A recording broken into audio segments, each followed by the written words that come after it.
Hello प्यारे बच्चों, कैसे हैं आप लोग। आई होप बहुत अच्छे होंगे और क्लासेस को एंजॉय कर रहे होंगे। डेली हम लोग बहुत ही शानदार प्रश्नों को सॉल्व कर रहे हैं और आज भी आपके प्रश्न बहुत ही अच्छे हैं और सब कुछ आपका पढ़ा हुआ है। तो चलिए शुरुआत करते हैं आज के क्लास की।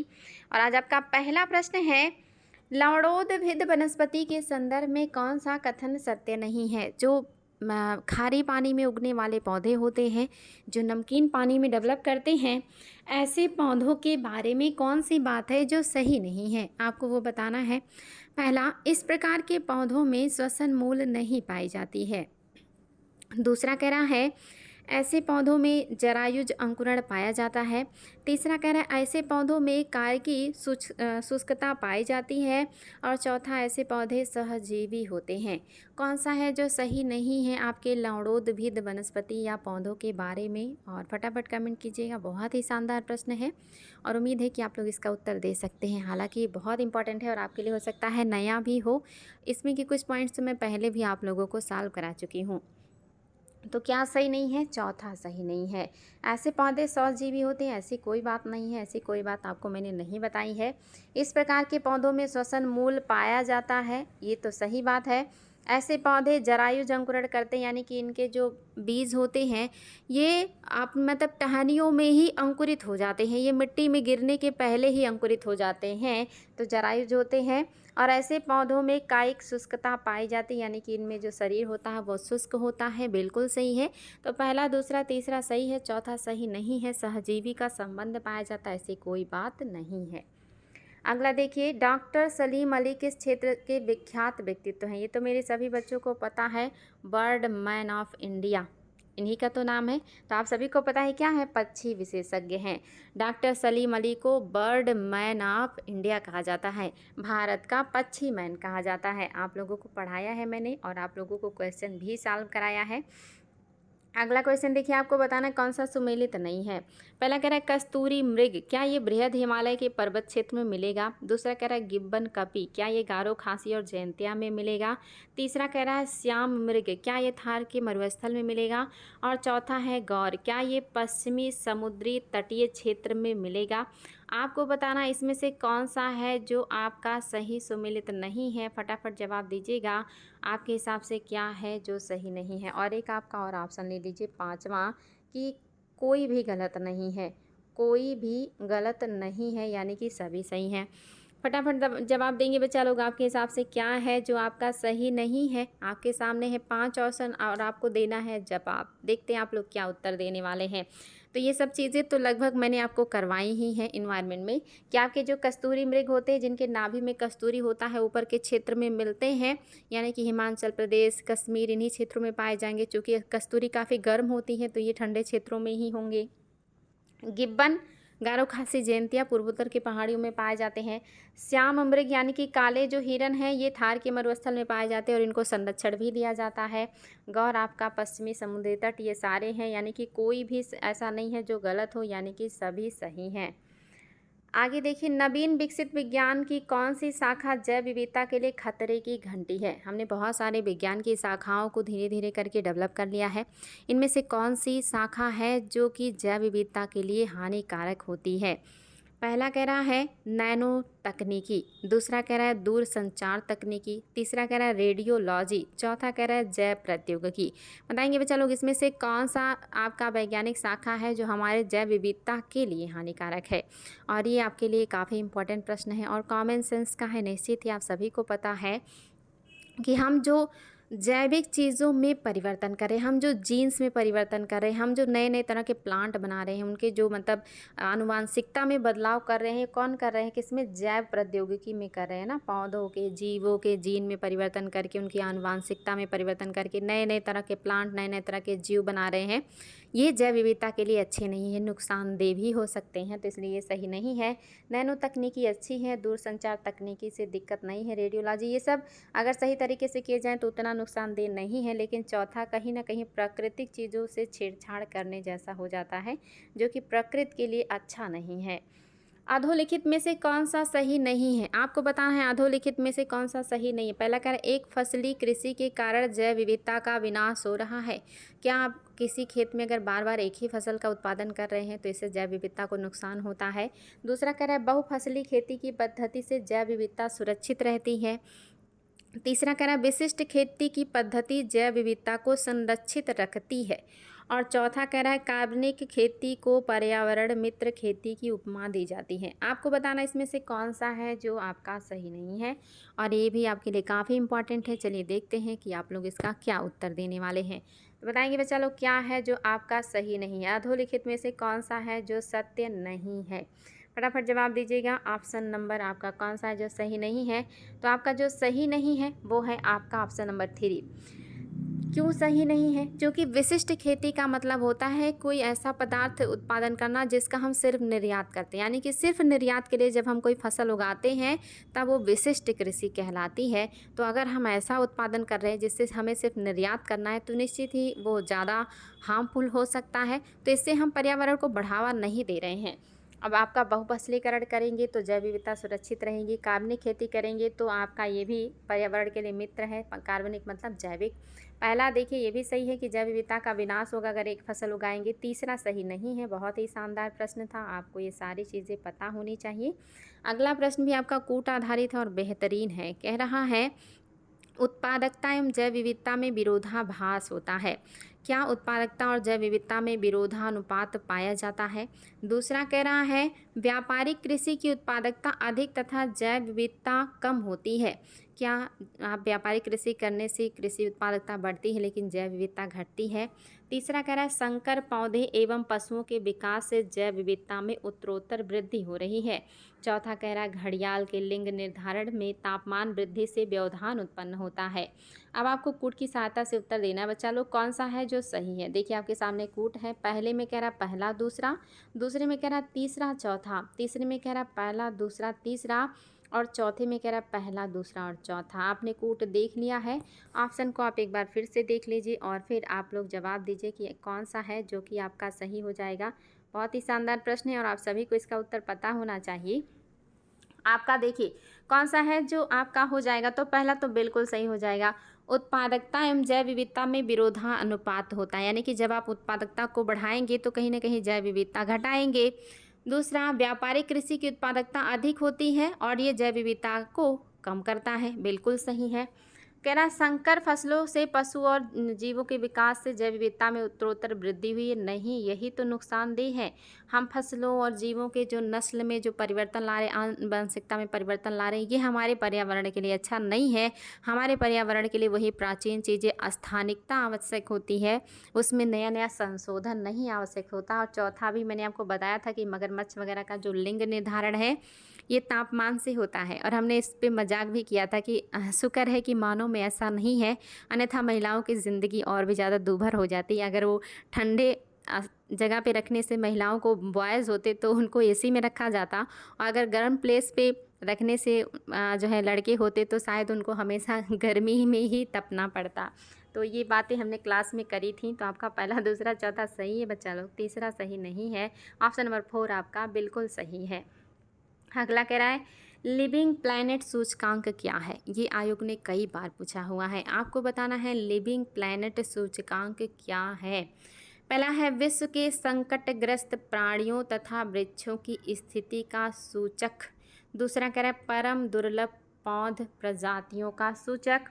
तीसरा कह रहा है जैव विविधता की स्थिरता का सूचक, और चौथा कह रहा है उपरोक्त में से कोई नहीं। आपको बताना है कि आप क्या जो मतलब आता है प्लैनेट सूचकांक, लिविंग प्लैनेट सूचकांक, यानी कि कौन सा प्लैनेट आपका रहने के लायक है। और ये आपका बहुत शानदार प्रश्न है, याद रखेंगे इकोनॉमी में भी आता है ये। जैव विविधता की स्थिति का सूचकांक है, कौन से देश का कितना बढ़िया जैव विविधता है, कितना ज़्यादा पर्यावरण को संरक्षण दिया जा रहा है, उसी से पता चलता है कि वो देश रहने योग्य है या नहीं है।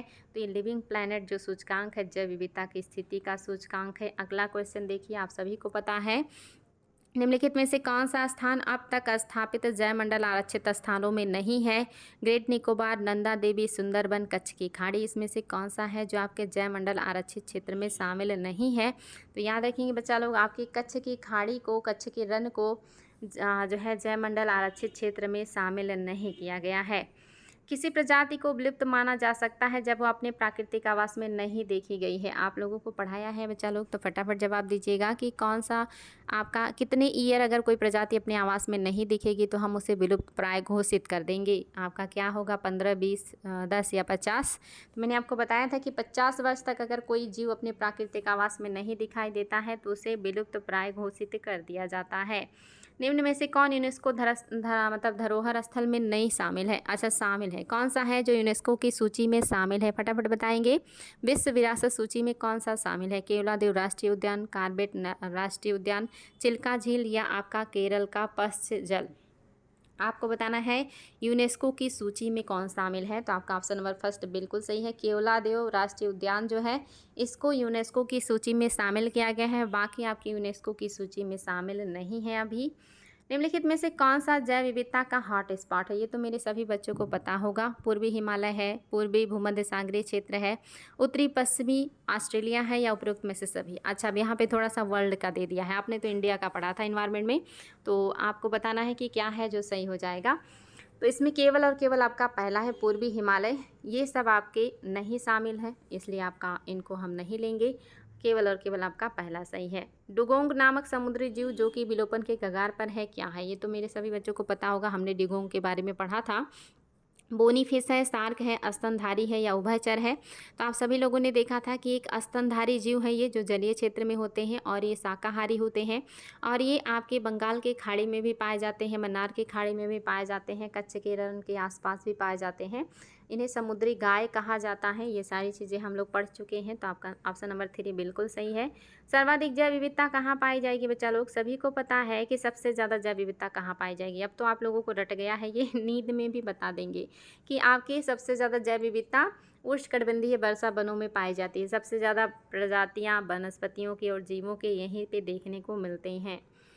भारत के निम्नलिखित क्षेत्रों में से कौन से जैव विविधता की दृष्टि से उत्तेजनशील स्थान माने जाते हैं? उत्तेजनशील का मतलब समझ रहे हैं ना, हॉट स्पॉट माना जाता है। आपको बताना है कौन सा क्षेत्र है जो हॉट स्पॉट माना जाता है? पूर्वी हिमालय, पश्चिमी घाट, दोनों या कोई नहीं? फटाफट उत्तर देंगे। कौन सा है जो जैव विविधता की दृष्टि से हॉट स्पॉट माना जाता है बच्चा लोग? तो मैंने आप लोगों को क्लास में पढ़ाया था, क्या हो जाएगा आपका? तो निश्चित ही आप सभी को पता है कि पूर्वी हिमालय और पश्चिमी घाट दोनों हॉट स्पॉट में आते हैं। इसके अलावा इंडो बर्मा क्षेत्र और सुंडालैंड भी आते हैं। अगला क्वेश्चन भी आपका सॉल्व किया हुआ है और मेरे सभी बच्चों को इसका उत्तर पता है, फटाफट उत्तर दीजिएगा। आपको बताना है कि निम्नलिखित में से कौन से 3 मानक हैं जिसके आधार पर पश्चिमी घाट, श्रीलंका और इंडोनेशिया क्षेत्र को जैव विविधता के प्रमुख स्थल के रूप में मान्यता प्राप्त हुई है? उसमें से कौन सा मानक है जो आपको बताना है? पहला कह रहा है जातीय बहुतायतता, दूसरा कह रहा है आशंका बोध, तीसरा कह रहा है स्थानिकता और चौथा कह रहा है उपरोक्त सभी। ये क्वेश्चन आपका सॉल्व किया हुआ है, आईएएस में आया था, वहाँ पे मैंने आपको बहुत सारे ऑप्शन दिए थे, वहाँ से आपको एलिमिनेट करना था जिसमें आप लोग थोड़ा फंसे थे। यहाँ तो सीधा सीधा उत्तर दे दिया है। ये तीनों चीज़ें हैं, जातीय बहुतायतता भी होगा, आशंका यानी कि उसके विलोपन का खतरा भी होगा और स्थानिकता की भी होगा। इन तीनों आधार पे आपके जैव विविधता का हॉट स्पॉट स्थल घोषित किया जाता है। जाति बहुतायतता, आशंका का बोध, स्थानिकता, उपरोक्त सभी बातें होती हैं। हिमालय पर्वत प्रदेश जाति विविधता की दृष्टि से अत्यंत समृद्ध है। इस समृद्धि के लिए निम्नलिखित में से कौन सा कारण सबसे उपयुक्त है? ये भी आपका सॉल्व किया हुआ प्रश्न है कि जो हिमालय प्रदेश की प्रजातियां हैं, जैव विविधता है, ये जो जैव विविधता के क्षेत्र में समृद्ध है, ऐसा क्यों है? पहला कह रहा है यहाँ अधिक वर्षा होती है जो प्रचुर वनस्पति वृद्धि को बढ़ावा देती है। दूसरा कह रहा है यह विविध जीव भौगोलिक क्षेत्रों का संगम है। तीसरा कह रहा है इस क्षेत्र में विदेशी तथा अतिक्रमण जातियां प्रवेश नहीं कराई गई हैं। और चौथा कह रहा है यह मनुष्यों का कम हस्तक्षेप है। फटाफट बताएंगे आपके हिसाब से क्या है जो सही हो जाएगा? हिमालय में इतनी ज़्यादा जैव विविधता क्यों पाई जाती है? और आप सभी को इसका उत्तर पता है, निश्चित ही कोई दिक्कत नहीं है। यह विभिन्न जीव भौगोलिक क्षेत्रों का संगम स्थल है, मिलन बिंदु है, इसी वजह से यहाँ पे इतनी ज़्यादा जैव विविधता देखने को मिलती है। आपका ऑप्शन नंबर 2 बिल्कुल सही है। अगला क्वेश्चन देखिए, भारत के संदर्भ में निम्नलिखित में से कौन सा अधिनियम जीव विविधता संरक्षण की दृष्टि से महत्वपूर्ण है अथवा उस पर असर डालते हैं। पहला कह रहा है आयात एवं निर्यात नियंत्रण अधिनियम 1947। दूसरा कह रहा है खनन एवं खनिज विकास नियम अधिनियम 1957। तीसरा कह रहा है सीमा शुल्क अधिनियम 1962। चौथा कह रहा है भारतीय वन अधिनियम 1927। और आपका पांचवा कह रहा है उपरोक्त सभी। बताएंगे बच्चा लोग इसमें से कौन से अधिनियम हैं जो आपके देश की जैव विविधता के ऊपर असर डालते हैं या उसके लिए ज़रूरी हैं, उपयोगी हैं या उनका योगदान है।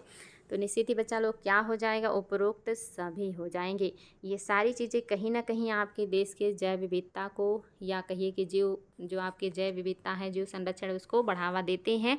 तो निश्चित ही ये सारी चीज़ें होंगी। आयात निर्यात पे अगर देख रेख होगा, कंट्रोल होगा तो ये भी होगा। खनन और आपके खनिज जो खनन होता है तो उससे भी बहुत ज़्यादा जैव विविधता को हानि होता है। अगर इसको तरीके से किया जाएगा तो सही रहेगा। सीमा शुल्क अधिनियम हो गया, भारतीय वन अधिनियम, ये तो बिल्कुल है ही है। तो निश्चित ही आपके उपरोक्त सभी हो जाएंगे। कहीं ना कहीं डायरेक्ट इनडायरेक्ट में ये सारी चीज़ें हमारे देश के जैव विविधता, वनस्पति और जीवों के संरक्षण को बढ़ावा देते हैं। निम्नलिखित कथनों में से कौन सा है जो सही है, आपको बताना है कौन सा कथन है जो सही है। कह रहा है उच्चतर अक्षांशों की तुलना में निम्नतर अक्षांशों में जैव विविधता सामान्यतः अधिक होती है। दूसरा कह रहा है पर्वतीय प्रवणता में उच्चतर उत्तांशों की तुलना में निम्नतर उत्तांशों में जैव विविधता सामान्यतः अधिक होती है। तीसरा कह रहा है दोनों बातें सही हैं। और चौथा कह रहा है कोई भी सही नहीं है। और इसका उत्तर भी मेरे सभी बच्चों को पता है, हमने इसको पहले भी पढ़ा है कि आपका जो जीरो होता है, जीरो से 90 की तरफ जब हम बढ़ते हैं तो 90 की तरफ जैव विविधता घटता चला जाता। वही कह रहा उच्चतर अक्षांशों की तुलना में निम्नतर अक्षांशों में जैव विविधता अधिक है। बिल्कुल, ये उच्च अक्षांश है 90, ये निम्न अक्षांश है 1, तो यहाँ पे जैव विविधता ज़्यादा है, इधर कम है। पर्वतों पर जब आप नीचे से ऊपर जाएंगे तो नीचे जैव विविधता ज़्यादा है, ऊपर कम है। वही कह रहा पर्वतीय प्रवणता में उच्चतर उत्तांशों की अपेक्षा निम्नतर उत्तांशों में जैव विविधता ज़्यादा है।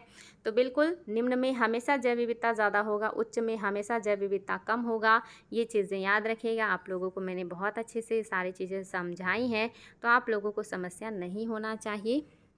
अगला देखिए बच्चा लोग, जीव विविधता निम्नलिखित माध्यम द्वारा मानव अस्तित्व का आधार बनी है। आपको बताना है जीव विविधता किसके माध्यम से मानव अस्तित्व का आधार बनी है। मृदा निर्माण द्वारा, मृदा अपरदन की रोकथाम द्वारा, अपशिष्ट का पुनर्चक्रण द्वारा या सस्य परागण द्वारा या उपरोक्त सभी के द्वारा। बहुत ही शानदार प्रश्न है बच्चा लोग, एकदम कॉमन सेंस का है और मेरे बच्चों को तो इसे सॉल्व करने में बिल्कुल दिक्कत नहीं होना चाहिए। ध्यान से क्वेश्चन को देखें और सीरियसली उत्तर दिया करें। जीव विविधता निम्नलिखित माध्यम द्वारा मानव अस्तित्व का आधार बनी है। मृदा निर्माण, मृदा अपरदन की रोकथाम, अपशिष्ट का पुनर्चक्रण, सस्य परागण या उपरोक्त सभी। तो निश्चित ही बच्चा लोग उपरोक्त सभी। मृदा निर्माण भी करता है जैव विविधता, मृदा अपरदन को रोकता भी है, अपशिष्ट का पुनर्चक्रण भी करता है, सस्य परागण भी करता है। सस्य परागण मतलब फसल परागण। तो सभी सही हैं, एकदम से सही है, कोई समस्या नहीं है। अगला देखिए, निम्नलिखित में से कौन सा स्थल वनस्पति संरक्षण हेतु स्वास्थानी पद्धति नहीं है। बहुत अच्छे से पढ़ाया है। स्वास्थानी किसे कहते हैं, बाह्य स्थानीय किसे कहते हैं, स्वास्थानी से क्या फ़ायदे हैं, बाह्य स्थानीय से क्या फ़ायदे हैं, किसको ज़्यादा बढ़ावा दिया जाना चाहिए, सब कुछ आपको पढ़ाया है। स्वास्थानी में क्या क्या आता है, बाह्य स्थानीय में क्या क्या आता है, सब कुछ आपकी कॉपी में है। तो बता दीजिए फटाफट आप सभी लोग कि आपका स्वास्थानीय पद्धति नहीं है। कौन सा है जो स्वास्थानीय पद्धति नहीं है बच्चा लोग? जीवमंडल आरक्षित क्षेत्र, वनस्पति उद्यान, राष्ट्रीय पार्क या वन्य प्राणी अभ्यारण्य। तो सभी को पता है कि आपका क्या हो जाएगा, वनस्पति उद्यान जो है ये आपके स्थानीय नहीं है। जयमंडल आरक्षित क्षेत्र सबसे अच्छा, उसके बाद राष्ट्रीय पार्क और वन्यजीव अभ्यारण्य। वनस्पति उद्यान जो होते हैं ये बाह्य स्थानीय संरक्षण में आते हैं, इसलिए आपका ये नहीं है। ऑप्शन नंबर 2 आपका नहीं है, बाकी बातें आपकी बिल्कुल सही हैं। तो उम्मीद है आपको आज की क्लास अच्छी लगी होगी, प्रश्नों को रिवीजन करके अच्छा लगा होगा, आप लोगों को अब कॉन्फिडेंस आ रहा होगा। इन्वायरमेंट की क्लासेस भी अब अच्छी लग रही होंगी और अब आप लोगों को लग रहा होगा कि आप लोग काफ़ी हद तक अच्छी स्थिति में हैं। तो आज के लिए इतना ही, फिर मिलेंगे ऐसे ही शानदार प्रश्नों के साथ। Thank you so much all of you. बच्चा लोग खुश रहिए और खूब मेहनत कीजिए और खूब तरक्की कीजिए।